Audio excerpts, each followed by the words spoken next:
This program is brought to you by the Georgia Neurosurgical Institute. For over 50 years, rendering neurosurgical care to patients of all social conditions, treating complicated problems involving the brain, spine, spinal cord, and peripheral nerves, endeavoring to encourage quality care, medical research, innovation, and education on a local, national, and international basis. Well, good evening. My name is Joe Sam Robinson. It's my pleasure to have with us once again the inimitable Dr. Buck Melton. Welcome, Buck. Always glad to be here. Well, you know, we're just in this approaching Christmas, and we have the world in turmoil. I don't know if you've received any calls lately to step forward and calm the situation, anything like that. I think Nancy Pelosi is so busy preparing for her takeover that they've sort of sidelined me. Right, I'll just cast that pearl out there for any. Anyone calling me a swine? No, I was casting it out there. Okay. Well, all right. So much for our little jokey start here. We've had discussions on different things, and the way the world is going is very complicated. And maybe tonight we can discuss some of the events that are taking place in Cambridge, Massachusetts, and the Academy, which is that's the location of Harvard University, which in many ways is the linchpin of American civilization. They might say that in any event, and I had a little time I spent there. Now, are you going to channel Buckley here and do a sort of video version of God in Man at Yale tonight? No, but maybe we can just discuss a little of some of the regulations that are appearing there recently, and some of the litigation that's coming out of those regulations. So in general, the Harvard administration is quite against any kind of social club, I guess I could say that excludes any gender. Yeah, we can start with that. So there may be three of them. How many genders we have these days? There's a fair amount of confusion, particularly in Cambridge, but we'll let that go. So the idea is that if you're matriculating at Harvard and you wish to join a social club of any type, you could say a fraternity or a sorority, Harvard is going to punish you from doing that, and you're not going to be allowed many of the privileges of the university, including being captain of a sports team or having any kind of substantial role in any of the activities there, the newspaper. So many doors are being closed by Harvard, and this has provoked substantial litigation. So people are counterpunching on that. And maybe we can just discuss some of the issues that are going on there, the freedom of association, the power of the university to do these things. And I'll ask to start with, in the Bill of Rights, in the Constitution, how would one come down on that? That a university is saying we won't stop you from doing this, but we'll punish you if you do it. Well, to a large degree, the Bill of Rights is going to be irrelevant because since Harvard is a private institution, that gives Harvard a lot more leeway than it would normally have. Now, you may have a possibility there if Harvard's taking public money, which of course there are many different grant programs, many different scholarships, so you might be able to get some traction there. But this is part of a pattern that goes back for decades. It really seems to me like the Academy has become much more ideologically authoritarian in the last 30 or 40 years. The real big change came with the political correctness movement, of course, that was born on college campuses in the 1980s. Not in the political science departments, as the name might suggest, but as in the English departments. Really? Control how people think, control the terminology they use, and that will shape reality. So the idea of association, this has been building for some time. I remember, it's been 10 or 20 years ago, there was, I believe, and I can't remember, I think it was a public school, so you did have a clear First Amendment issue there. But it was the Christian Legal Society, I think. And the question was, could non-Christians be members of the Christian Legal Society? And the idea was that, the idea of a coup d'etat, that they were going to co-opt the basic message that made that society what it was. This is similar in some ways and different in other ways, but we've been building toward this for quite some time. Well, now let's discuss the power of the Constitution, and in general, this is sort of a broader story, but there, if I can get this right, the civil rights numbers, some law, Title IX. Title IX was put in, and I think what happens when these laws are put there, I think this is a huge thing that happens after that, is the law is there, and then the administrators put a series of rules in to basically describe what's going on with the law, what the prescriptive arrangements are in the law. And I think the way they do it is they say, well, this is going in, you have 90 days to comment on it if you have any opinions. But the administrators just do it as they wish. And so over the years, all kinds of things have flowed out of this regulation, which you could say they're not intended to do it. But so it's particularly true with ladies in sports. Actually, I approve of that. I mean, I like young ladies to be in the time of life when they're athletic to do sports and continue throughout their life. And it's a good, excellent thing to do. But that's one club. The government caused this to happen, and they've just pretty much say to all of academia, you have to do this, you have to do this. The administrators are doing that, and the Constitution goes there. Thus, a university like Harvard and practically every university in the country, because they depend on federal money to such a great extent, just does whatever these administrators wish as they propagate rules, and sometimes the rules go the other way. They may become more conservative. But it would appear to me that the Harvard story does fall under the Constitution. I think that's the way it's going. I mean, they could, that Harvard, if they wished, with a negative court ruling, could say, well, we'll forego the $700 million or whatever the enormous amount of money the feds give us. We won't be subject to this, but in fact they are. So this is going before courts, and I expect a long legal struggle on the issue.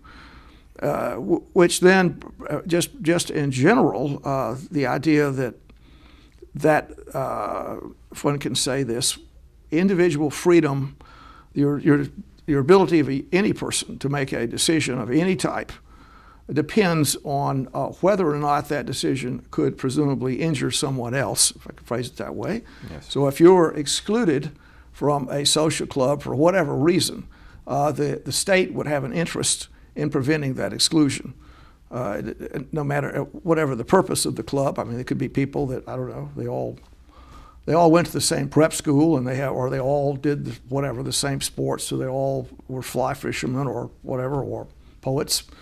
And those associations would, by their nature, exclude other people, and the government finds that, or the administration at Harvard finds that egregious. Yes.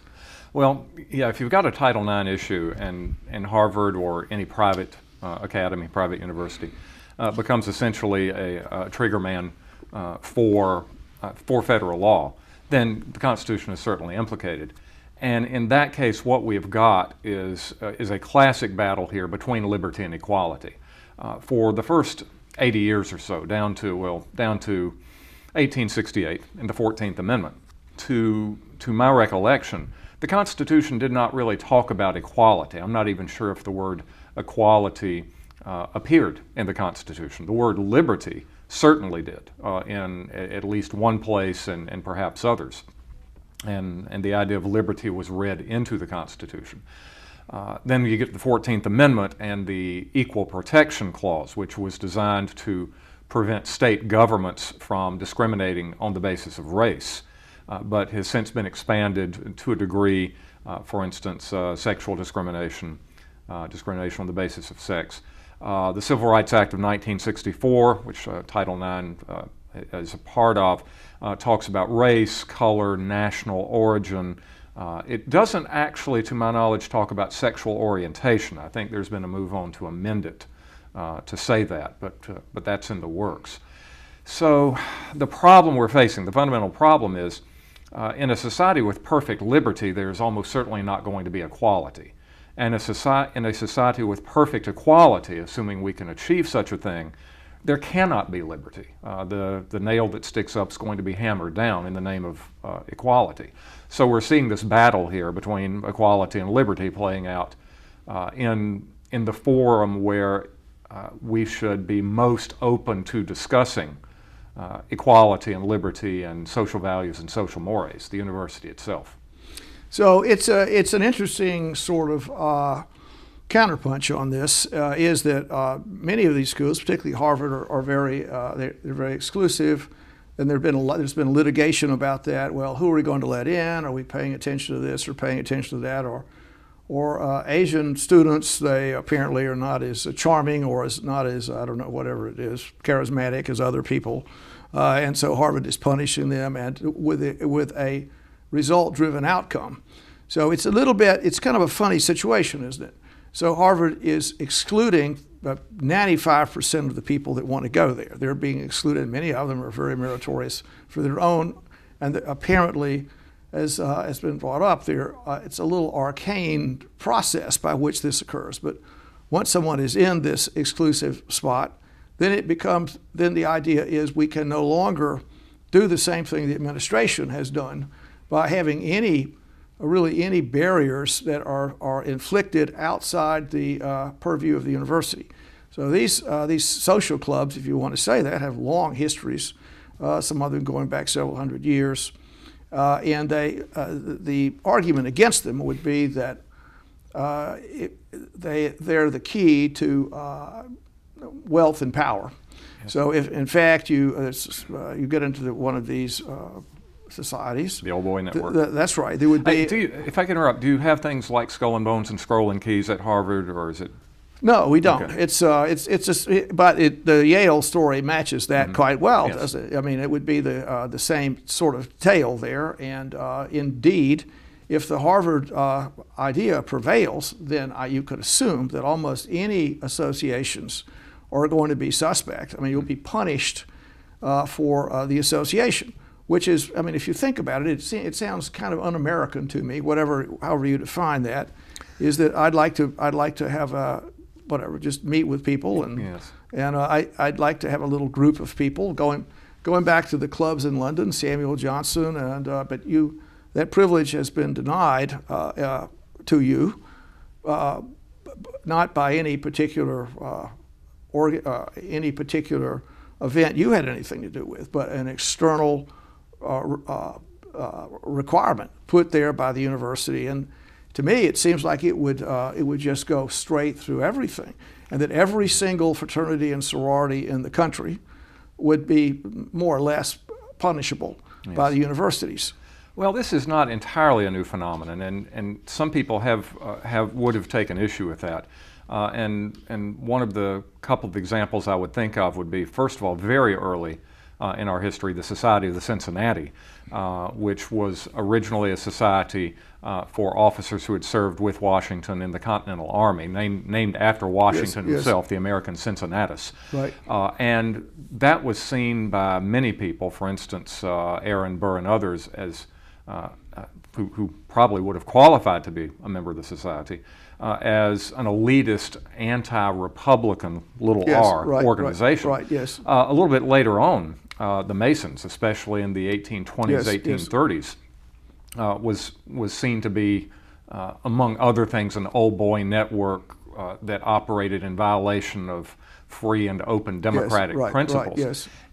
Interestingly enough, one of the very first college fraternities formed was formed by someone who had a very strong interest in the secrecy and the mystique of the Masons, a young man by the name of Philip Spencer. So this is that idea, Phi Beta Kappa, or it wasn't Phi Beta. It was I cannot remember the name of it. And I believe it was in Syracuse in the 1840s. Right, they're not right. Yes. But so the idea of these things is not being egalitarian, of not being open access. It's not brand new, but the vehemence and the sort of social engineering aspect of it that we're seeing now does seem to be rather new. Well, we could continue with this. I mean, in several ways the conversation can go. We could wonder if there, just say this, this path of the golden youth, if one wants to say that, to wealth and power, in many ways goes through money, shekels, and it's independent of the whole academic culture. In other words, if a person is, let's say, a very charming young person who is very fetching in their cups, they drink, carouse, what a great person, and that's a very socially pleasant kind of persona. That person can go into one of these fraternities or sororities, at least this would be the academic thought about it and what I would extract from it, and then just rise to the top and in some ways come back and splash mud on the academic community. And so there's an intrinsic distrust of that kind of lifestyle. And so the academicians would be very, having pursued the blue alpine flower of the intellect and knowledge for knowledge's sake in many ways, they would feel against it just emotionally. There would be that might not have always been the case. I mean, many times, particularly the earlier part of the country, fraternities would have the professors would be a part of their, I guess, administrative culture, yes. And there'd be all this sort of thing, and it would be a very acceptable arrangement. And the professors would often just have sprung from the same branch as the members of these fraternities and sororities. However, now the story is that if you're an academician, it's really sort of insulting to see the fraternity on fraternity row carousing, seemingly splashing mud on you, yes. And thus the whole thrust of academic power structure would be against this, having this kind of personality there, and stamping it out by the power of the university would seem to be a public good. Thus, the young people would not carouse, and they would come to the lecture and genuflect in a way to the academic ideal. I mean, since you're an academic, so you want to comment on that? Well, I'm probably not in the mainstream of academe, but somehow I don't think that is the primary motivation. As I said earlier, I think that the primary motivation is more in the way of social engineering. I have a theory that and of course, academics have always been, at least to a degree, in the main, critics of society, and I think they should be. I think that's an important role for the academy to play. But something in the nature of that criticism seems to have changed, once again, starting in the 1980s. And I think a lot of that traces back to Vietnam. Of course, you could, during the 60s, you could get an exemption for the draft if you were in higher education, if you went to college and then went to graduate school. You had the new left that had grown up during the Cold War and during the Civil Rights era, when really the worst parts of America were on display there on television for the first time. And so the members of the new left really, I think, were the first generation of Americans who grew up really seeing America as the bad guy, at least to a degree. And of course, a lot of these were academics. They got their exemptions. They went into graduate school rather than going to Southeast Asia. And they became college faculty members. And they glutted the market in the 1970s. You could not get an academic job in the 70s or early 80s. And largely it was due to the members of the New Left having essentially taken over the academy. And they brought their really harsh condemnation of traditional American values to the academy with them. And we're still seeing the ramifications of that, the echoes of that. This was the generation of academics who produced political correctness, who said no freedom of speech, not here. There are certain things you are not allowed to say. And this is just an extension of that. Well, we have these tectonic plates moving in the American society. We have a lot of things that are going on in a very complicated way. And I think your point is on target in a way, which is sort of, discussing the academic, the tension between the university and, say, social clubs. And there's all kinds of other tensions out there. But a lot of what I think has transpired is that you mentioned the people that had secured these positions, and they need PhD candidates, and indeed They have to have them, and there was an enormous expansion in American education. And so many job openings were there. Many people went in imagining that similar positions would be available for them, but it turns out, no, that's not the case. So there's been some kind of restructuring.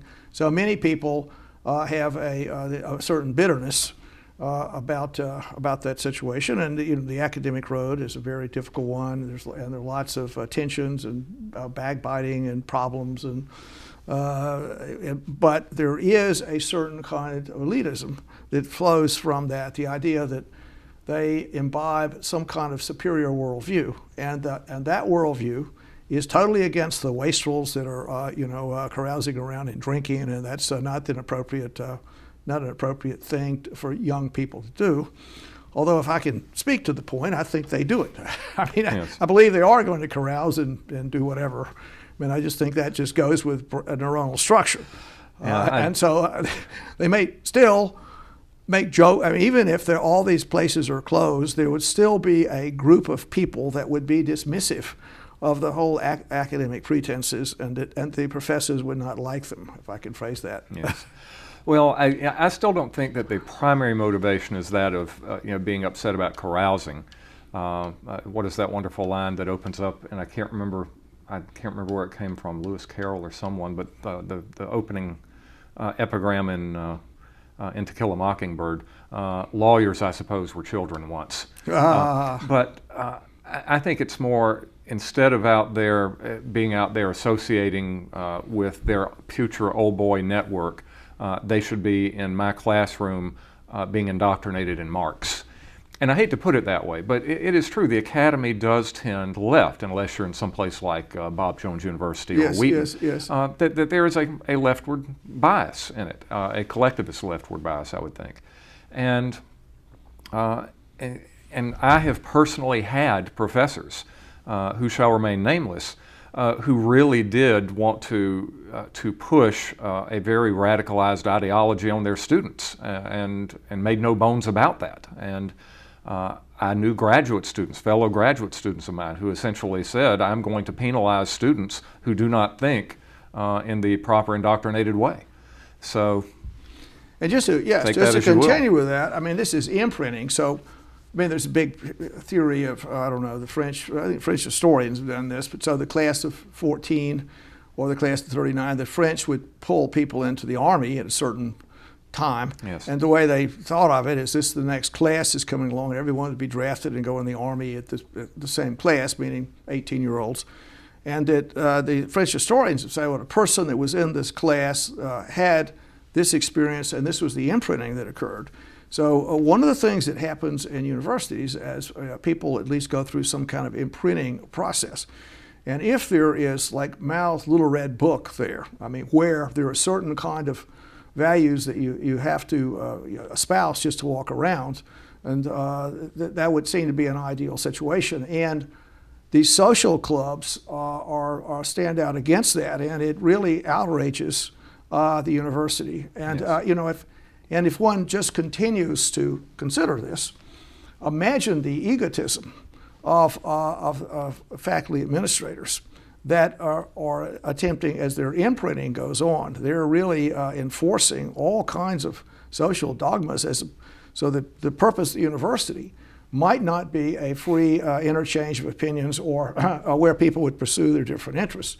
So doors are closed in many viewpoints, and that seems to be, we've discussed this before, antithetical to the spirit of the university. Absolutely. I mean, so if you think about it, here's Harvard, who in many ways it was the oldest and richest, and its fingers are everywhere in the world, has such power. So a few administrators are sitting around, and they decide just to fashion this idea. And the question to ask, if we explored this more, what other academic things are being put there? For instance, if you write a paper, I mean, I'll ask this question: if the same kind of spirit is there, and you write let's give an essay on, I don't know, Voltaire, whatever. So go in, and the essay is somehow against the prevailing dogma. Would the professor give you a lower grade because even though your argument was well reasoned, but it was just antithetical to the person's viewpoints. And your comments on that? Do you think that's possible? I fear that it is certainly possible. I myself try mightily to make sure that that never happens, that I'm simply looking at the quality of the research and the quality of the reasoning, regardless of where that reasoning leads. Yes. If the quality is good, then even if I personally disagree with the conclusion, I'm going to give a high grade. At least that's what I try to do. Can we any of us rise above our biases? But I have suspected that I have run across professors in the past who might not be that way. Once again, taking some people at their word, maybe they were exaggerating, and I'm thinking of graduate students that I knew. That would certainly not have been the case. It puts me in the mind of one of my mentors here when I was a Mercer undergraduate, right. James L. Cox. He's just had a classroom, his venerable classroom, named after him recently. Think for yourself, because if you don't, someone else is going to think for you. Yes. And I believe that there are a whole lot of people out there in the academe today who would be delighted to think for their students. I wish that were not the case. Perhaps it is not the case, but it's the gut feeling I have. Yes. Not all of them by any means, but more than should be. Right. Well, I mean, enthroned in the pinnacle of academia, I think there's a certain kind of, how can I phrase it, narcissism, a certain kind of egotism that flowers, that allows people to say this or say that. And one can also say this among bureaucrats. You could say this, you could say that. And the question is, probably the biggest question is, and this goes to the courts as well, is this kind of viewpoint conducive or necessary to the American experience? And so is the problem right now, so to speak, that you have a European-American sort of group here, and you could say in that group we have the word WASP, which white Anglo-Saxon Protestant, but apparently it started out with wealthy yes. as you correctly say here. But you have those European Americans and maybe Protestant Americans or whatever that would traditionally the sort of linchpin of the country, and their descendants would be they get the keys to the kingdom, so to speak, going through the social clubs. And so the other viewpoint about the way the world works, centered in academics in many ways, is this is a very wrong kind of thing. And that what needs to happen is this world viewpoint needs to be smashed. It just needs to be smashed. And if we don't smash this viewpoint, there won't be the sort of societal amalgamation that's necessary for the world to survive, so to speak. So if they're saying if we allow this group of people to erect barriers around other people, against other people, then the country will fail. Yes. Maybe they would say that in a way. Do you have comments as we close down here? Yeah, and the problem I have with that is, we're all born being able to feel. We're all born being able to be outraged. We're all born being able to be upset at things. It's the part of our brains that we have to develop that are able to think and be logical. That's what the university is about. You don't need to be taught to be emotional. So it's the equivalent of me saying, well, you're doing surgery all wrong, all the technique that you have learned for 50 years, let's just throw out every piece of equipment, throw out every doctrine, throw out every understanding or an anatomical chart of the brain, and then just go on there and do it a new way, because the old privileged way is just wrong, and it privileges the wrong kind of people. That's madness. Why should we accept that in anything? Okay, well, I'll close out by making reference to our French brethren. Their big slogan is liberty, equality, fraternity. And so in the middle of these two opposing concepts is fraternity, or can we say brotherhood? And in our very contentious world here, I think we should remember in the middle, that's where it would be reasonable to be friends. Okay. My response to that is Rousseau was naive. Well, okay, but it's great talking to you tonight, Thank you, sir. Bucky. Thank you. Thanks. Thank you. This program is brought to you by the Georgia Neurosurgical Institute. For over 50 years, rendering neurosurgical care to patients of all social conditions, treating complicated problems involving the brain, spine, spinal cord, and peripheral nerves, endeavoring to encourage quality care, medical research, innovation, and education on a local, national, and international basis.